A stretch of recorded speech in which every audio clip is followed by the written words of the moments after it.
మీ పరంగా చూస్తే అంటే మీకు జగన్ గారితో కొంత పరిచయం ఉంది. సో ఈ నేపథ్యంలో మరి మీకు ముందే తెలుసా? అంటే నాకు జగన్మోహన్ రెడ్డి గారితో చాలా కాలం నుంచి పరిచయం ఉంది. పోయినసారి ప్రభుత్వంలోకి వచ్చిన తర్వాత ఆయన అన్న నీ సర్వీసెస్ మాకు కావాల్సి వస్తుంది అన్నారు. సో ఎక్స్పర్ట్ కమిటీ మెంబర్గా వేశారనమాట నన్ను. మొత్తం ఆంధ్రప్రదేశ్ అంతా తిరిగాం. అంటే మేము 5గురు ఉన్నాం. 5గురు డిఫరెంట్ పార్ట్స్లో డివైడ్ చేసుకున్నాం. నేను కృష్ణా జిల్లా, చిత్తూరు, నెల్లూరు 3 తిరిగాం. అంటే 3 ప్లేసుల్లో. అలా ఇంకొక ఆయన వైజాగ్ అట్లా చేసుకున్నారు.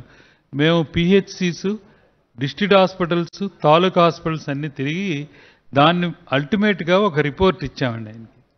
దాన్నే హెల్త్ రిఫార్మ్స్ కమిటీ రిపోర్ట్ అంటారు. మీరు ఇప్పుడు చూసిన వెల్నెస్ సెంటర్స్, పిహెచ్సిస్, ఆ తర్వాత తాలూకా హాస్పిటల్స్, డిస్ట్రిక్ట్ హాస్పిటల్స్. సో ఈ చూసిన తర్వాత నన్ను అడిగారు, నువ్వు క్యాన్సర్ కూడా అడ్వైజ్ ఇస్తావు కదా అంటే, మేము 3 phases ఇచ్చాం.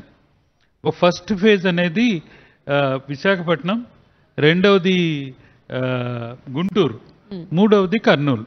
అంటే 3 రీజియన్లో 3. దెన్ సెకండ్ ఫేజ్లో వచ్చేటప్పుడు కాకినాడ, నెల్లూరు, అనంతపురం. అంటే ఏంటంటే మనం ఈక్వల్ డిస్ట్రిబ్యూషన్ చేయాలి హెల్త్ కేర్ సిస్టంలో. దీన్ని డీసెంట్రలైజేషన్ అంటాం మేము. అంటే అన్ని ఒకే చోట. ఇప్పుడు మనకు హైదరాబాద్ ఉందనుకోండి, అన్ని హైదరాబాద్ వెళ్ళాలి.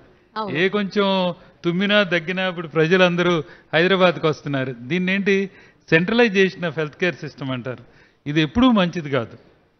అందుకని డీసెంట్రలైజ్ చేద్దామని ఇట్లా చెప్తే ఆయన ఒప్పుకున్నారు. ఇప్పటికీ మనకి కర్నూలు అయిపోతుంది, గుంటూరు రెడీగా ఉంది, విశాఖపట్నం కూడా తయారైపోతుంది.